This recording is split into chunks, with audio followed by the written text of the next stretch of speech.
Hey everyone, I'm Cecil Laird. I'm Jaime and Fuego. And this is your Horror Show News. Scary and informative. Our top story today has to do with the fantastic director Guillermo del Toro and the fact that he has taken on yet another new project, in that he is now apparently going to be both producing and possibly directing the big screen film adaptation of the classic Scary Stories to Tell in the Dark, which was written by Alvin Schwartz and the illustrious illustrations done by Stephen Gammell.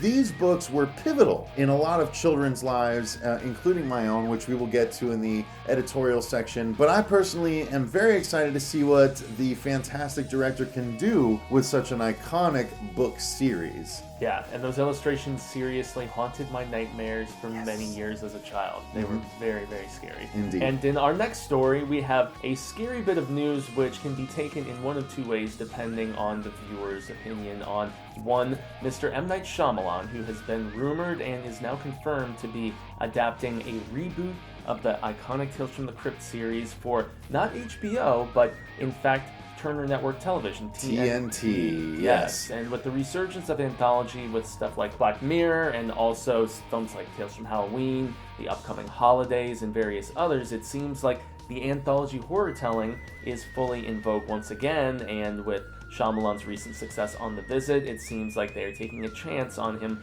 developing things. However, it will be minus one important character. John Kassir, the voice of the iconic Crypt Keeper from the HBO series, which was an adaptation of those EC comics, is apparently not involved in the project, as recently confirmed by Bloody Disgusting.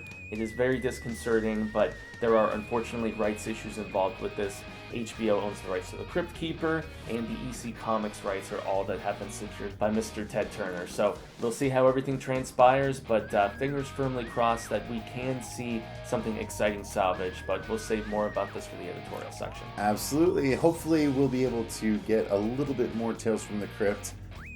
We'll see how it is minus the Crypt Keeper. But our next story is all about Ed Boon and the crew over there at NetherRealm Studios, who have dropped another bomb recently, stating that they are going to release what is called the Mortal Kombat Kombat Pack 2, which is for Mortal Kombat X. If you guys haven't been paying attention, Mortal Kombat X is the most recent in the illustrious franchise, and what they have done is, in the first round of the release of Mortal Kombat, they released 4 additional characters that included 2 very special ones, being the Predator as well as Jason from the horror franchise Friday the 13th and Predator respectively.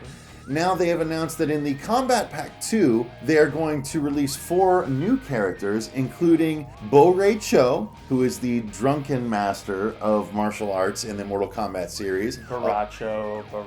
Bo-Ray Cho, Baracho, whatever you want to say. And then there's Triborg, who is the combination of Cyrax, Sector, and Smoke, the 3 cyborgs from past Mortal Kombat games collected into one character, which should be fun. But that is not what we're excited about. No, what we are excited about is in fact the other 2 characters in the Kombat Pack 2, which consist of Leatherface himself, the Texas Chainsaw Massacre. And then, in addition to that, we are going to get what, Jaime?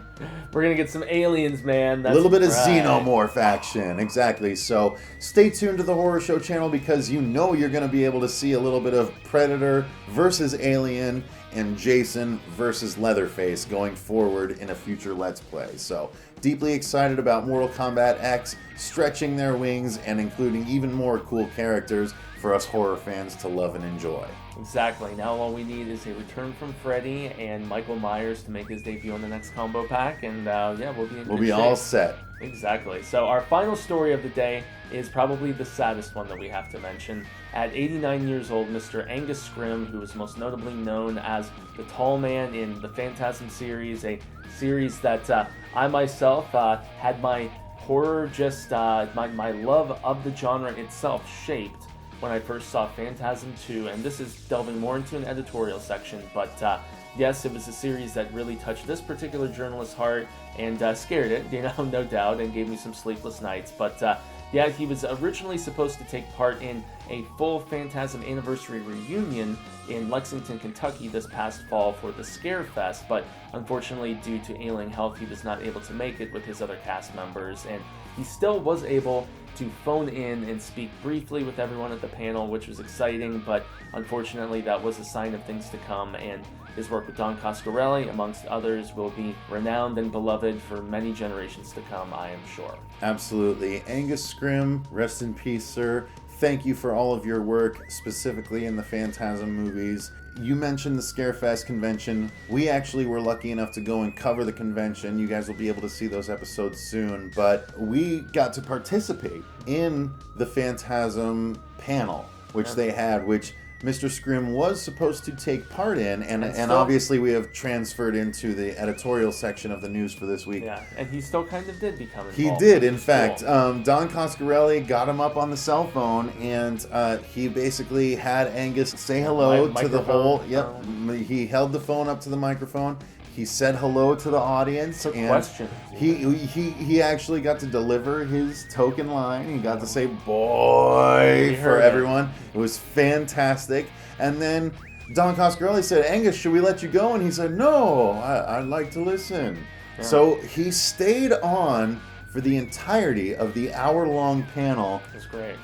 And there were questions going around that didn't have to do with him, but it was an unbelievable, unforgettable experience, because little did we know it was one of the last few months that Mr. Scrimm would have on the planet, and we got to ask him some questions directly. But he didn't do just that. He was in a lot of Coscarelli stuff. He also did a Masters of Horror.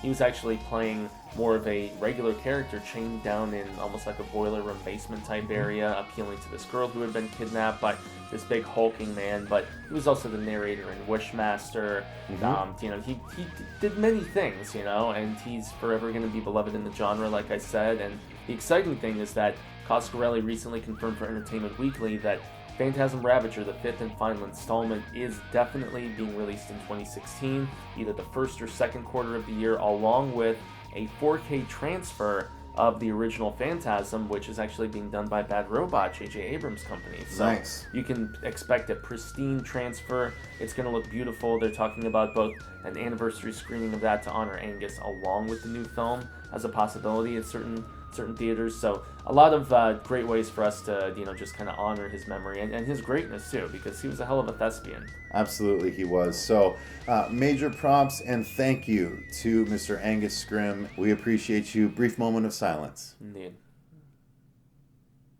Let's move on to our next story, Jaime. Yeah. What do you think about Mortal Kombat X expanding its repertoire to include Leatherface and the Xenomorph? I'm absolutely loving it, because as you touched upon in the story itself, we can see Xenomorph versus Predator, man. I mean, it doesn't get really much more exciting than that, and envisioning them doing fatalities to one another. I've been longing to see it in a better visual form than those couple movies that were so bad. So yeah, I'm very excited. And also Leatherface. I want to see more of these iconic horror characters showing up and being able to slice and dice each other to ribbons, but I'm just as excited about seeing those crazy robots too. I think it's going to be totally awesome. I think Bo it's going to be Raicho's good funny. fun. Bo Raicho's fun, and Triborg should be fun to play around with. But yeah, definitely Xenomorph versus Predator is going to be awesome. And then of course, Leatherface versus Jason is going to be a righteous battle. We need to get Chucky in there too, man. We need to get Chucky. We need to get Freddy. We need to get Pinhead at some point, shooting some chains from across the screen, and summoning the other Cenobites. Having the fatality be him holding up the box and chains shooting out and pulling all the skin off the person and stuff like that. Oh man, it'd be so awesome. So I am truly excited for the Kombat Pack 2. Coming from NetherRealm Studios and Ed Boon. Thank you guys very much. It's just exciting the way that they add content to these games now in this day and age.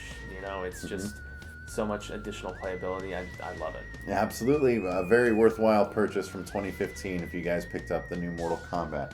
Check it out if you haven't, because man, there's going to be some good horror matchups coming up. So, Jaime, what's the next story? Next one is going to be my beloved Tales from the Crypt, which I put myself through a rigorous undertaking in the month of October that kind of lasted through the rest of the year, but I got through it. And so it was very interesting, and it seemed so timely after all this coverage that I did for the announcement after I went through the whole original series of a rebooted series. And the Sham Hammer is back in vogue because some people like to visit, and I think we both, at the end of the day, it wasn't bad. It wasn't bad. Yeah. It wasn't bad. But yeah, so M. Night Shyamalan is apparently in charge of bringing a reboot of Tales from the Crypt to the screen, but not quite the Tales from the Crypt that we remember. Well, and it's not just the fact that there's no Crypt Keeper. It's but the fact format. that there's murmurings. It's not even going to be anthology horror. It's going to be more along the lines It'll be of anthology, like but it'll be season by season. seasonally anthology, kind of like what American Horror Story did. Right. So they'll do one story, almost like what they wanted to do with the movies, where they wanted each movie to kind of be like an extended episode. They're almost thinking of this as being a season, being an extended episode, an extended story, but that just doesn't work as well for me because I love the condensed storytelling. I felt like it challenged the filmmakers, the people putting together each episode. I read a very lengthy thing on Fangoria. It was an interesting editorial about how the old format doesn't work financially, and so they can just save so much more money by using the same sets and the same directors and not having to bring in other actors and all this other stuff. And so I guess from a financial standpoint, when so much horror is being done independently instead of through the studio system, it's a necessary evil, and they're talking about bringing back the old Crypt Keeper, from the EC Comics, and having it Just be the old man in the cloak. less humorous, more somber. I don't know. It still has possibility. Tales from the Crypt, while I think it's the holy grail of, that type of anthology stuff, I still enjoy the Twilight Zones and the Tales from the Dark Sides and the Outer Limits and even the amazing stories and the Masters of Horror and stuff like that. I mean, I just love that form of short storytelling, and I'm not going to judge it until I see it. It would, even if the show is good, it would be a big shame if it was good without involving the Crypt Keeper. And John Desir specifically, because he's such an awesome stand-up dude. He's done so much beyond just that. He's done voice work for so many cartoons in the 90s, from Tiny Toons to the list goes on. Lots of video game work as well. I mean, he's a guy that keeps doing work in that realm also. So shout out to Kasir, man, and if there's any way we can petition for your involvement, I'm all for it. Absolutely. And the final story we need to editorialize on Mr. Fuego is Scary Stories to Tell in the Dark, with Mr. Guillermo del Toro at the helm, at least producing, possibly directing. Yeah, I gotta say, those Stephen Gamel images gave me nightmares. Yeah. And not just as I touched upon briefly, like, seriously, they were not kids' books. They were in the kids' section at the public library, and so I'm entranced by the images, and it was a very short form. We're talking most stories were not longer than a couple pages, but I mean, there's one in particular that has always stuck in my head about this kid who finds an old, like, Indian drum out in the woods, and he starts playing, and he's got these other couple friends of his there with him, and he just uncontrollably keeps playing faster and faster and faster and faster, and being a drummer, that stuck out with me, and then all of a sudden, sailing through this forest, like an arrow just goes boom right through his heart, and the kid's dead. And Jesus. that's great kid stuff, right? For a child to be reading when I'm like 8, 9 years old. I don't remember that. So, No. I remember like the ghostly stuff that was so creepy, and then I remember the one Viper short to story. wash your windows, because it's adaptation. The Viper, to wash your windows, and then the one where it's the dude that wants to play baseball, and his friend dies first, and he's like, "Well, the good news is there's baseball in heaven. The bad news is you're scheduled to pitch tomorrow." It's like, oh, and lots of stuff with like people picking up hitchhikers that turn out to be ghosts, and I mean, this is the kind of stuff that molded once again, it was anthology on almost like short form storytelling. I've always loved that kind of stuff, whether it's the Tales from the Crypt on the screen or whether it's in the print form too. I mean, those Stephen King collections of, whether it's like a Night Shift or a Skeleton Crew or whatever, where they collect all of his short stories. I love that kind of stuff. And I can only imagine what we're going to Guillermo be del able to Toro, see with him at the helm. It's probably going to be PG-13, I'd imagine, It doesn't even matter if it is. It'll be gorgeous. Yeah. And it'll be scary, and it'll be beautiful. He's got his hand in so many different things right now. He does. Crimson Peak was a bit of a fail, in my opinion. It was underwhelming, to say the least. But that doesn't lead me... He sets the bar so high. He does. It doesn't make me any less confident in his work. He's that good of a director. He still wants to make Hellboy 3. He's still saying... Pacific Rim 2. Pacific Rim 2 is happening, so he keeps saying. And I think Legendary just got bought by a Chinese company, so they're saying that probably heightens the likelihood massively. So who knows how much his involvement will be in this, but he did take to Twitter to actually show artwork from the guy who illustrated the scary stories. It's all throughout his house, so that's kind of cool. You can tell he's one of the few people. He has 10 original drawings from those books. They're ghastly, I'm telling you. That's like nightmare fodder. It's pretty awesome. So I think that'll pretty much cover it for this edition of the Horror Show News. Thanks very much for watching. First one in 2016. Stay tuned. We're going to be bringing it to you regularly, just like in 2015, perhaps even more so. Yes, yes. So thanks very much for watching. I've been Cecil Laird. Gracias, I've been Jaime Fuego. And until next time, remember, stay scared.